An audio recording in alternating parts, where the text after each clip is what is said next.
Bismillahirrahmanirrahim. Assalamu alaikum dear students. My name is Sara Shuja and today my lecture is about two sources of organic compounds. Last lecture में हमने 3 sources of organic compounds के बारे में study किया था, जिसमें से एक पेट्रोलियम था, एक नेचुरल गैस था एंड अनदर वन वाज कोल, और जो दूसरा था वो कोल था। अब इस लेक्चर में हम नेचुरल गैस को फर्दर डिस्कस करेंगे।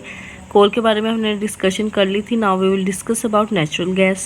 नेचुरल गैस फर्स्टली हम ये डिस्कस करेंगे कि नेचुरल गैस होती क्या है। इसकी फॉर्मेशन से पहले हम डिस्कस करेंगे कि इसके करैक्टरिस्टिक्स क्या हैं।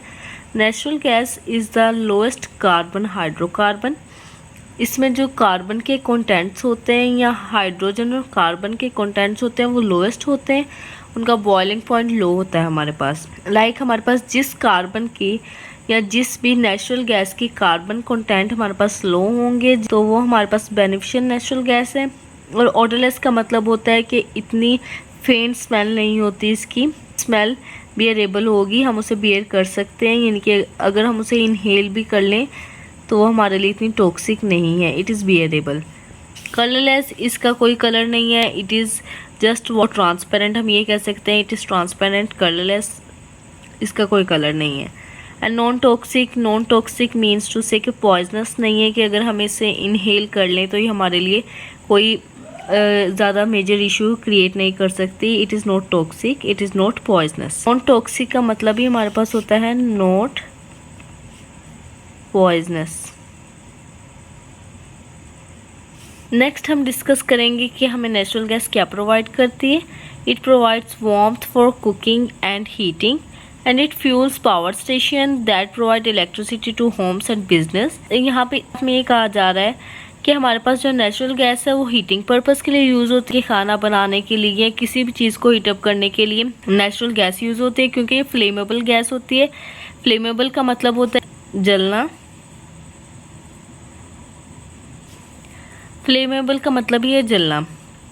And fuels power station that provide electricity, और एज अ फ्यूल, और ये नेचुरल गैस एक फ्यूल के तौर पे भी काम करता है। घर में या किसी भी ऑफिस में या किसी भी ऐसी जगह पे जहाँ पे इलेक्ट्रिसिटी प्रोवाइड की जाती है वहाँ पे natural gas as a fuel काम करती है। उसके जोन से भी मशीन है, पावर स्टेशन, कोई भी मशीन को हम natural gas as a fuel की फॉर्म में प्रोवाइड करते हैं। So it generate electricity. Electricity की जनरेशन से क्या होता है, जैसे इलेक्ट्रिसिटी जनरेट होती है तो हमारे होम्स, बिजनेस या वट एवर द प्लेस जहाँ इलेक्ट्रिसिटी की ज़रूरत होती है, इट इज़ नेसेसरी, तो वहाँ पे natural gas as a fuel provide की जाती है and it provides us electricity means light. Next हम डिस्कस करेंगे इंपॉर्टेंट गैसेस। अब यहाँ पर हम 4 इंपॉर्टेंट नेचुरल गैसेस को डिस्कस करेंगे, methane, ethane, propane and butane. In this, methane contain 85% major portion of natural gas. Beneficial और सबसे इम्पोर्टेंट नेचुरल गैस होती है, it is methane. 85% of methane is present in natural gas. किसी भी natural gas में जो methane का compound है वो 85% प्रेजेंट होता है। इसकी रीज़न क्या है, लाइक ये केमिकल फार्मूलाज हैं इनके, methane CH4, ethane C2H6, propane C3H8, butane C4H10, ये इनके केमिकल फार्मूलाज हैं।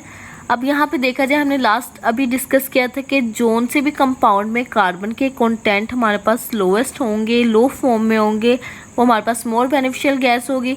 अगर यहाँ पे देखा जाए, मीथेन में कार्बन के कंटेंट क्या है, लो है, 1 है कार्बन का कंटेंट, इथेन में कार्बन के कंटेंट 2 है, प्रोपेन में 3 है एंड ब्यूटेन में 4। तो वो वाली गैस या वो वाला कंपाउंड जिसमें कार्बन के कंटेंट लो है हमारे पास, that is a beneficial natural gas. इसलिए हमारे पास जो मीथेन है वो natural gas contain 85% portion of natural gas. 85% जो हमारे पास नेचुरल गैस में ऑर्गेनिक कंपाउंड्स प्रेजेंट होते हैं वो मीथेन के होते हैं। हम ज़्यादातर हमारे घरों में जो हमारे कुकिंग पर्पस के लिए गैस यूज़ होती है वो भी मीथेन गैस है।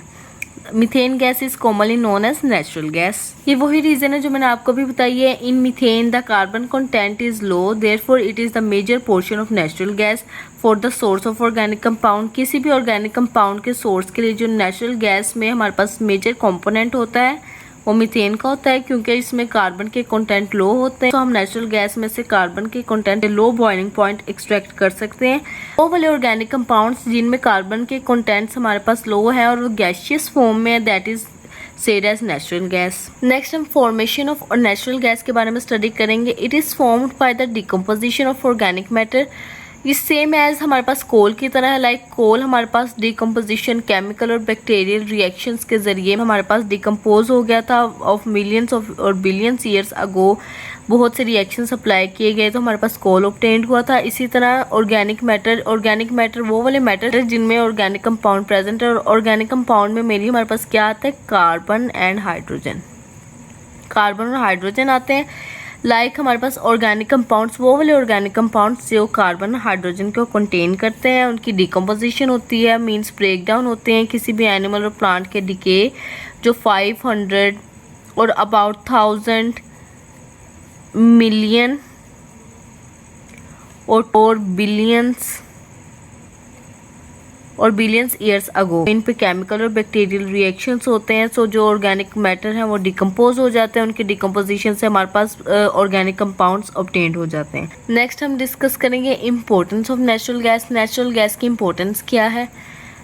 Natural gas is an important mean of energy, especially for countries like Pakistan, which are deficient in the production of mineral oil and coal. उन्होंने कहा कि नेचुरल गैस हम अभी लास्ट में पढ़ के आए हैं कि हमारे पास हीटिंग एंड कुकिंग पर्पस के लिए यूज़ होती हैं, या fuel as a form of fuel. तो किसी भी जगह पे इलेक्ट्रिसिटी प्रोवाइड करने के लिए नेचुरल गैस यूज़ होती है in the form of fuel की फॉर्म में। सो वो यही बात कि energy, specially energy means to say electricity provide करने के लिए उन कंट्रीज़ को, पाकिस्तान जैसे कंट्री को, which are deficient in the production of mineral oil and coal. Deficient का मतलब होता है कमी, यानी कि वो वाली कंट्रीज़ जिनमें हमारे पास कमी है प्रोडक्शन की, किन चीज़ों के, मिनरल ऑयल्स जिसमें हमारे पास बेनिफिशियल मिनरल्स हों, सोल्ट्स प्रेजेंट हों, या कोई भी हेल्दी ऑर्गेनिक कंपाउंड्स जिससे हमें फ़ायदा हो। और कोल हम लास्ट टाइम डिस्कस कर चुके हैं। कोल भी हमारे पास हीटिंग पर्पस के लिए यूज़ होता है, किसी भी चीज़ को हीट प्रोवाइड करने के लिए इसमें ज़्यादा से ज़्यादा कार्बन को एक्सट्रैक्ट किया जाता है। सो नेचुरल गैस मेनली बहुत इंपॉर्टेंट है किसी भी चीज़ को एनर्जी प्रोवाइड करने के लिए, और स्पेशली उन कंट्रीज़ को जिनमें मिनरल ऑयल एंड कोल की प्रोडक्शन कमी है, कम प्रोडक्शन होती है। लाइक पाकिस्तान भी उसी कंट्री में आता है। नेक्स्ट हम डिस्कस करेंगे in Pakistan the gas is cheaper, is use for power generation in cement and fertilizer industries, as fuel in industry and homes. ये वही बात है कि जो हमने पीछे डिस्कस की है कि पाकिस्तान में जो हमारे पास हम जो गैस यूज़ करते हैं ना, जो नेचुरल गैस पाकिस्तान में यूज़ होती है, इट इज़ वेरी चीपर, यानी कि सस्ती गैस है।